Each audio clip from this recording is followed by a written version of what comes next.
கர்த்தருக்கு பிரியமான சகோதர சகோதரிகளே, இந்த நாள் வாக்குத்தத்த வசனங்கள் இங்கே இன்னைக்கு நம்ம படிக்கலாம். சங்கீதம் 103 4வது அதிகாரத்தில் பார்க்கலாம். உன் வாயின் நன்மையினால் திருப்தி ஆக்குவார், கழுகுக்கு சமமாக உன் வயது வாழ வயதாக போல ஆக்குவார்.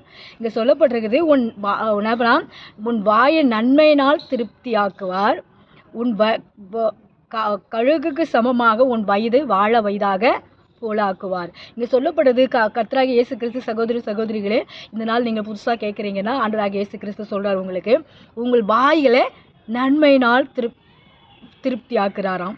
உங்கள் கழுகுக்கு சமமாக உங்கள் வயதை வாழ வயதாக போல ஆக்குவாராம் அப்படின்னு சொல்லி பார்த்தா, இந்த நாள் சொல்லப்பட்டிருக்குது. உங்களுக்கு உங்கள் வாய்கள், நீங்கள் எது உங்களோட வாயினால் எது அறிக்கையிடுறீங்களோ அது கர்த்தர் என்ன சொல்கிறாராம், உங்களை ஆசீர்வதிக்கிறாரு. நீங்கள் எதை கேட்டாலும் கர்த்தர் இடத்துல சமூகத்தில் நீங்கள் ஜெபம் பண்ணும்போது ஆண்டு உங்களை பிளெஸிங் பண்ணுறாராம். நீங்கள் ஆண்டரை பற்றி அறியாமல் இருக்கிற சகோதரி இருந்தாலும் சரி, இந்த வசனத்தை நீங்கள் கேட்ட உடனே நீங்கள் என்ன பண்ணுவோம், உன் வாயை என்ன பண்ணுவானா, உன் வாயத்தின் வார்த்தையின்படி உனக்கு என்ன பண்ண அருள்செய்வேன்னு சொல்லியிருக்கிறீங்க, உன்னை ஆசீர்வதிப்பேன்னு சொல்லியிருக்கீங்களா ஆண்டவர். இந்த நாள் இந்த வசனத்தை நாங்கள் கேட்ட உடனே எங்களை ஆசீர்வதிங்கன்னு சொல்லி நீங்கள் கேட்கும்போது, கழுகுக்கு சமமாக உங்கள் வயது வாழ வயதாக்கி ஆக்குவேன்னு சொல்லுவேன். கழுகுன்னு சொல்லி பார்த்தோம்னா என்ன பண்ண போகிறோம், எல்லாத்தோட உயிரை பறக்கிறது என்னன்னா கழுகு தான். அந்த கழுகை கற்று என்ன பண்ணாராம், அதை வாழ வயதாக போல ஆக்குறாராம் அப்படின்னு சொல்லி பார்த்தா, அதுக்கு என்ன பண்ணப்படுறது, குறிப்பிட்ட நாளில் என்ன பண்ணுது, அதுக்கு அதோட இருக்கிற என்ன பண்ணப்படுறது, அது உடம்புல இருக்கிற ஒவ்வொரு என்ன பண்ணுவாங்களா, அதில் இருக்கிற ரெக்கைங்களாம் தன்னைத்தானேவே என்ன பண்ணுமா, அது பிச்சு பிச்சு பிச்சு பிச்சு பிச்சு பிச்சு போட்டுருமா.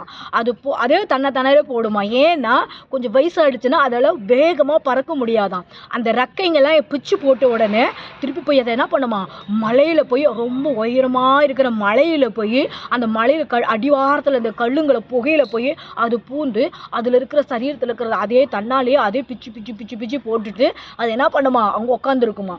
உட்காந்துருந்த உடனே அதுக்கு கொஞ்சம் கொஞ்சமாக அதோட உடம்புல இருக்கிற அது என்ன பண்ணப்பட்டிருக்குது, அதோட பங்குலாம் என்ன பண்ணப்பட்டு மொழிஞ்சு வந்த உடனே அதுக்கு திருப்பி பலம் கிடச்சிக்குதான்.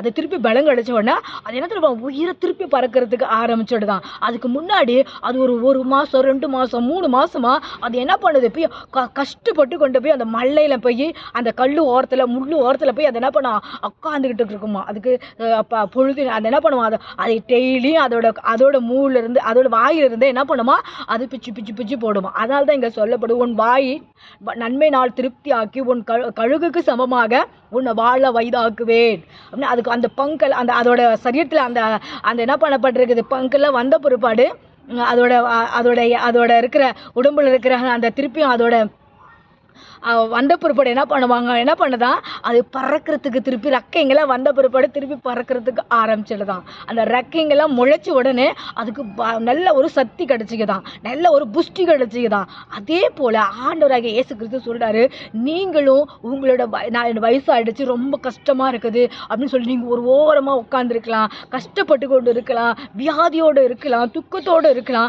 ஆண்டவராகிய இயேசு கிறிஸ்து சொல்கிறாரு, அந்த வாழ வயதான அந்த கழுகுக்கை போல உங்களை உயர பறக்க செய்வாராம், உங்கள் வாய் நன்மைனால திருப்தி ஆக்குவாராம். நீங்க எது கேட்டாலும் ஆண்டவர் இடத்துல உங்களுக்கு என்ன பண்ணுங்க, கடவுளே எங்களுக்கு உதவி செய்யுங்க, கடவுளே என்னோட பிள்ளைங்களுக்கு ஆசீர்வதிங்க, எங்க சரீரத்தில் இருக்கிற வியாதியை நீக்கிங்க, போராட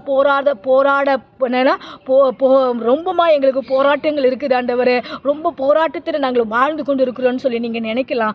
ஆண்டவராகிய இயேசு கிறிஸ்து உங்களுக்கு இந்த நாள் நடிச்சு சொல்றாருன்னா, உங்கள் வாய் நன்மைனால் நான் திருப்தி ஆக்குவேன், கழுகுக்கு சமமாக உங்கள் வாழ வயதாக்குவேன்னு சொல்றாரு. அதே போல உங்கள் வாயில் சொல்ற வார்த்தைகளோ உங்களை என்ன பண்ண ஆசீர்வதிக்குமா. நம்ம எது நம்ம சொல்றோமோ அது நம்மளுக்கு நல்லதா நடக்குமா. நம்ம தீமை சொன்னோம்னா அந்த தீமை நம்மளுக்கு வந்து சேர்ந்துருமா. அதனால நம்ம என்ன பண்ணுவோம், நம்ம வாயிலிருந்து ஒவ்வொரு வார்த்தையும் என்ன பண்ணுமா, நன்மையே அறிக்கை விடணுமா. ஆண்டவரே நீங்க எங்களுக்கு செய்வீங்க, கடவுளே எங்களுக்கு உதவி செய்யுங்க, கடவுளே என்னோட பிள்ளைங்க நல்லா படிப்பாங்க, கடவுளே என்னோட பிள்ளைங்க நல்லா உயரவாருங்க, நான் நல்லா சுகமா இருப்பேன், நான் இந்த மருந்துலேருந்து எனக்கு விடுதலை கிடைக்கும், இந்த மந்திரத்துலேருந்து எனக்கு விடுதலை கிடைக்கும், இந்த வியாதியிலேருந்து எனக்கு விடுதலை கிடைக்கும், போராடுறதுக்கு என்னோட பலம் இல்லை அப்படின்னு சொல்றீங்களா. கழுகுக்கு போல உங்களுக்கு வாழ இதாக்குகிறான்.